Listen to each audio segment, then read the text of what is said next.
Thank you for joining Jacob City Fishing, where the goal is learning to live in the great outdoors found as we walk outside of our homes into nature and society. Colossians 1:15 through 23. He is the image of the invisible God, the firstborn of all creation. For by him all things were created in heaven and on earth, visible and invisible, whether thrones or dominions or rulers or authorities. All things were created through him and for him. And he is before all things, and in him all things hold together. And he is the head of the body, the church. He is the beginning, the firstborn from the dead, that in everything he might be preeminent. For in him all the fullness of God was pleased to dwell, and through him to reconcile to himself all things, whether on earth or in heaven, making peace by the blood of his cross. And you, who once were alienated and hostile in mind, doing evil deeds, he is now reconciled in his body of flesh by his death, in order to present you holy and blameless and above reproach before him. If indeed you continue in the faith, stable and steadfast, not shifting from the hope of the gospel that you heard, which has been proclaimed in all creation under heaven, and of which I, Paul, became a minister. When President John F. Kennedy died, the silence was deafening. The country stopped what it was doing to catch their breath. Citizens everywhere mourned on their knees. His life is remembered as being cut off too early because many were thrilled at where they thought he would take the nation.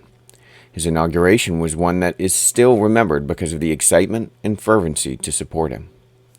During JFK's inaugural address, he states, "Ask not what your country can do for you, but what you can do for your country." The burden he placed on those in the country that should follow him was that of personal responsibility toward the nation in which they were born. The applause and response demonstrated the reciprocity of the nation to align themselves under this burden. Now, whether you agree with or disagree with JFK's politics isn't the concern right now. The topic is the willingness to follow a leader and bear responsibility for the state of the country in a way in which it elevates the leader to their earned role.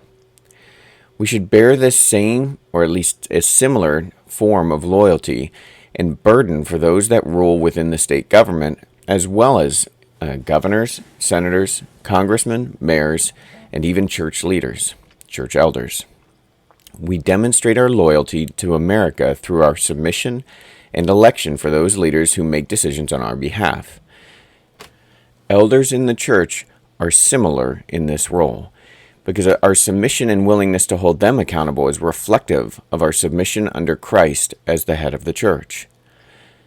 Sadly, the pragmatic execution of our loyalty to God through that of our elders and church leadership is typically just as involved as our willingness to understand how biblical the political viewpoints and actions of the politicians are when voting time comes around. Or, on the other hand, we whine and complain over the minutiae of issues being more burdensome than biblical or loyal. Christ is the head of the church. He is the King of shepherds. Do you even know your elders? Do you find that the only real interaction you have with them is waving to them as you walk past them in the church? Are your only responses complaints about the types of worship that are held at your church? Do you have a biblical view of your role under the elders of the church? Do you hold them biblically accountable? Do you even know what that would mean? If you lack your willingness to participate in the church, you lack submission to the head of the church. If you complain about minor, unnecessary issues in the church, you are not submitting to the head of the church. If you have no understanding of doctrine and are inept and unwilling to learn, excusing your laziness because you, quote-unquote, do not read often enough to learn to read, then you are not submitting to the head of the church. If you do not understand doctrine and blindly follow the leaders and teachers without question or in any personal maturity, you are not submitting to the head of the church.